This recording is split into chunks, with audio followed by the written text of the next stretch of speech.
미국과 한국의 경제, 내년 경제는 어떻게 될 거냐 보시면 미국은 지금 경기 침체를 자꾸 뒤로 미루고 있어요. 뭘로?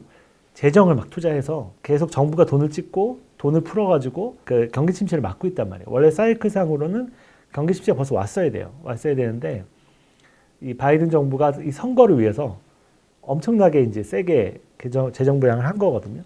했는데 선거에 졌죠.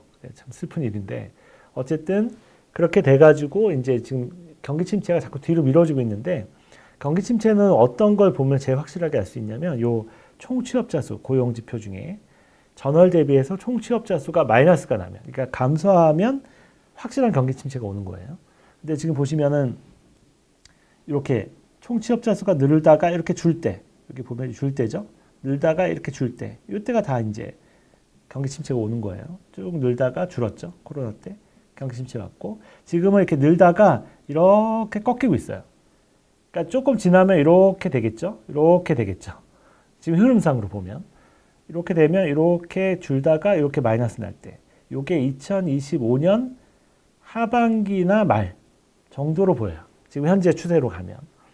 그리고 이때쯤 되면 인플레나 금리가 먼저 상승을 하고 그 다음에 주가 하락이 일어난 다음에 침체가 올 것 같아요. 이 시나리오로 가면. 왜냐하면 미국은 지금 경기 침체가 안 오는 이유가 이 인플레를 일단 잡았죠. 재정을 많이 풀었잖아요. 푸는데도 인플레가 좀 잡혔단 말이에요. 금리가 좀 낮아졌고 이러니까 주가가 안 빠져요. 침체가 자꾸 뒤로 미뤄지는 거예요. 왜냐하면 미국 경제는 소비가 70%이기 때문에 이 주가가 되게 중요해요. 그래서 주가가 하락하면 웰스 이펙트 효과가 떨어지면서 소비가 감소하고 그것 때문에 경기 침체가 오는 경우가 많아요. 그러니까 금융이 먼저 움직이고 실물이 따라서 움직이는 그런 구조란 말이죠, 미국이.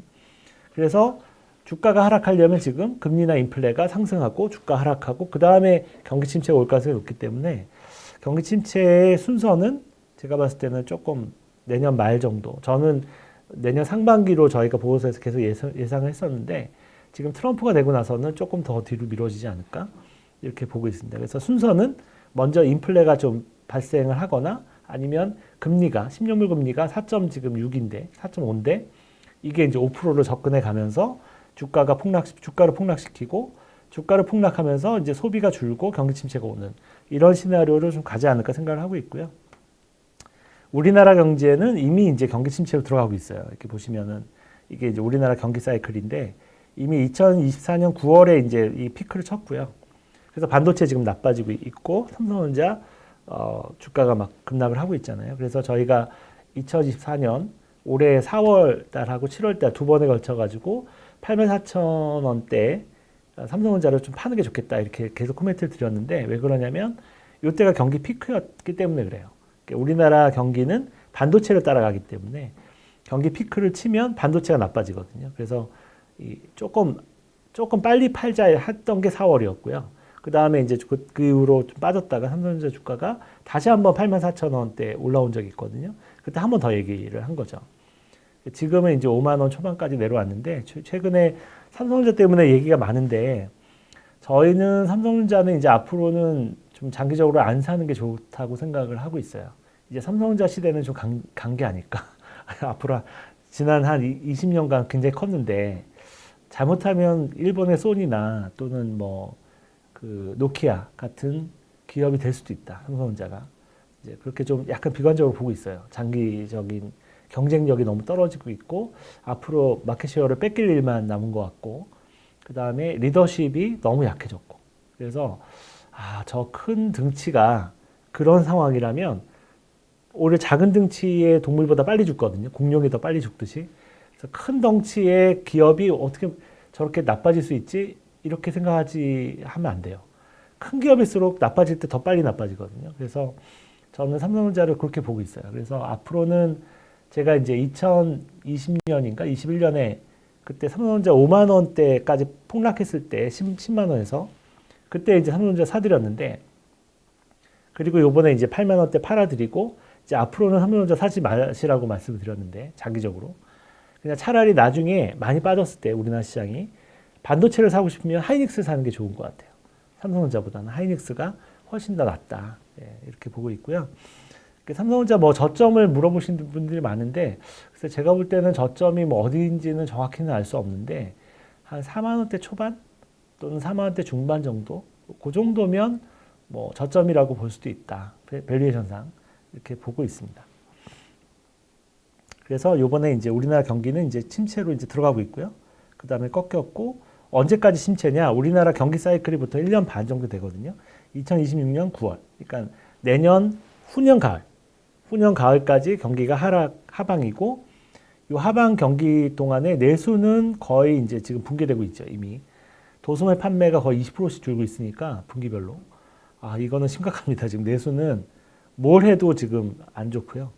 그 다음에 이 기간 동안에 2026년 가을까지 수출도 어렵겠죠. 수출과 내수가 동시에 어렵기 때문에 결국은 이런 기간 동안에 경제 성장률을 지키려면 정부가 돈을 풀어야 돼요. 근데 정부 재정도 지금 안 좋은 상황이라서 어렵죠. 그러면 이제 금리라도 막 많이 내려야 되는데, 금리를 내리자니 환율이 너무 치솟으니까 지금 미국의 금리가 높은 상태에서는 금리를 그렇게 우리 혼자 이렇게 막 내릴 수가 없어요. 잘못하면 이제 진짜 엑소더스가 일어날 수도 있거든요, 외국인들. 그래서 이게 진퇴양난에 빠져 있어가지고 참 대응이 쉽지가 않습니다. 이번 경기 사이클의 하강 사이클에서는. 그 다음에 이제 증시를 한번 볼까요? 증시 전망. 미국 같은 경우에 지금 어느 위치에 와 있나? 저 위에 그래프가 장기 밸류에이션이에요. 장기 밸류에이션. 밑에 그래프가 단기 밸류에이션이에요. 그러니까 위에 그래프는 장기적인 측면에서 미국 증시가 얼마나 비싼가. 요게 비싼 거고요. 요게 싼 거거든요. 지금 현재 굉장히 비싸죠. 버블 수준에 와 있고요. 요게 이때까지 올라온 건 2000년대, 2000년 IT 버블 때밖에 없었어요. 굉장히 비싼 거예요. 역사적으로. 그래서 이게 조금 더 올라갈 수는 있겠죠. 요게 끝까지 갔다가 내려올 수는 있죠. 요 끝까지 갔다 내려오면 한 6,300 S&P 기준으로 이 정도 보고 있는데, 못 갈 수도 있고 갈 수도 있어요. 요거는 이제 간다고 확신할 수는 없고요. 만약에 여기서 이제 조금 더 가면 이제 6,300 정도 이렇게 보는 거죠. 그리고 단기 밸류에이션 보면 단기 밸류에이션은 이미 고점이에요. 거의 고점이죠. 그래서 단기 밸류에이션이 이미 고점이기 때문에 단기적으로는 이제 조정이 나올 수 있는 자리고요. 그 다음에 장기적으로도 2000년 IT 버블 수준까지 올라가 있는 상태이기 때문에 이거 두 개를 조합하면 어떻게 되죠? 조합하면 지금 확률적으로 계산해 보면 지금 미국 증시가 고점일 가능성이 90% 정도 돼요. 확률적으로는. 물론 10%는 더 갈 수 있는 거죠. 요거 더 갔다가 이렇게 단기는 좀 조정했다가 한 번 더 가는 거죠. 단기는. 그리고 미국 증시는 여기서 한 번 더 여기까지 아예 그냥 버블 끝을 한번 보고 그 다음에 이제 무너지는 이럴 가능성도 한 10% 있는 거예요. 그러니까 이러다 보니까 저희도 이제 사실 저희 펀드 운영하는 펀드에 거의 현금성 자산에 가까운 미국 단기 국채, 만기 짧은 단기 국채의 비중이 거의 40% 50%대까지 절반 차지하거든요. 근데 지금 버핏도 그렇게 하고 있잖아요. 워런 버핏 할아버지도 지금 막 주식을 막 팔고 단기 국채를 열심히 사가지고 지금 한 40% 가까이를 단기 국채 채워놨거든요. 버핏 할아버지나 우리나 똑같이 가고 있는 거예요, 지금. 근데 왜 그렇게 하느냐? 이것 때문에 그렇다는 거죠. 미국이 지금 증시가 되게 좋아 보이지만 물론 더 갈 수도 있죠. 미쳐서 이제 IT 버블 때처럼 AI 버블이니까 뭐 내년도에 한번 또 미친 듯이 한번 가고 이럴 수도 있어요. 근데 지금은 확률적으로 90% 정도는 고점일 가능성이 높고 10%의 확률로 더 갈 수 있는 거예요. 그러면 투자하는 입장에서는 어느 쪽에 배팅을 해야 될까요?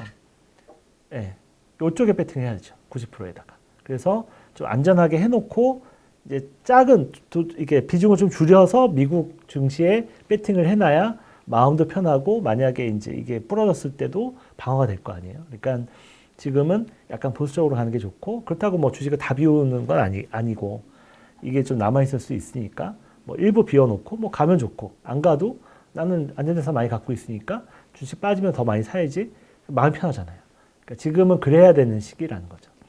그렇다고 막 어떤 사람들은 막 몰빵해 있는 거죠. 미국 증시 너무 좋으니까 나스닥에 몰빵해 있고 막 올라가요. 또 추가로. 그러면 이제 저희 같은 사람들 막 놀리는 거죠. 야, 니네 고점이라 그러더니 잘 가네? 막 이러고 나는 잘 벌고 있어. 막 이렇게 놀린단 말이에요. 그 놀림을 참아야 돼요. 그 놀림을 못 참으면 같이 망해요. 그러니까 지금은 조금 이상을 찾을 필요가 있다. 주식 시장이 참 그래요. 주식 시장이라는 게 단기적으로 이 대중이 움직이는 시장이기 때문에 이 뭐 함정으로 보면은 이렇게 미친 건데 그 더 갈 때가 많아요. 예. 특히 빠질 때도 마찬가지 반대로 이 정도면 충분히 빠진 것 같은데 싼데 이럴 때죠. 충분히 싼데 미쳐가지고 한 번 더 빠지는 거예요. 이렇게 한 번 더 빠질 때가 있어요. 이럴 때 참 어쩔 수 없는 거예요. 그래서 그냥 펀드 운영이나 투자하는 입장에서는 너무 극단을 여기까지 끝까지 먹고 여기 끝까지 내려와서 여기서 사고 이러면 안 돼요. 이런 태도로 가면 안 되고 요 버블 구간에 들어오면 적당히 조심하고 요 패닉 구간에 들어오면 적당히 욕심을 내고 이게 좋다는 거죠. 그 다음에 한국 증시 볼까요? 한국 증시는 지금 밸류에이션 이 정도 와 있거든요. 미국은 여기인데 우리나라는 그냥 페어 밸류예요. 적정선인데 적정선에서 못 가는 이유는 한 가지 있죠. 우리나라 경쟁력이 많이 떨어져 있다. 첫 번째. 그런 부분이 있기 때문에 반도체도 예전 같지 않고 석유화학도 예전 같지 않고 다 그렇죠. 예. 그래서 이 상태에서 이제 경기 침체가 오고 있는 거예요. 그러면 하단으로 가겠죠. 하단 지지로 가면 여기가 어디냐면 코스피 2000이에요. 그러니까 지금 2500 최근에 이제 좀 많이 밀려서 2500 깨지고 있는데 한 2000까지는 각오해야 되지 않을까 이렇게 보고 있고요. 만약에 우리나라가 금융위기가 온다. 부동산 많이 무너지고 중국처럼 부동산 무너지면서 막 금융기관들 부도 사태까지 간다. 이런 정말 위기 상황이 오면 이렇게 더 내려갔다 올라올 수 있어요. 이런 것처럼. 이 정도는 IMF 때 찍은 건데 이 정도 밸류션까지는 안 가겠지만 이게 잠깐 내려왔다 갈 수도 있죠. 이러면은 1800 정도 각오를 해야 된다.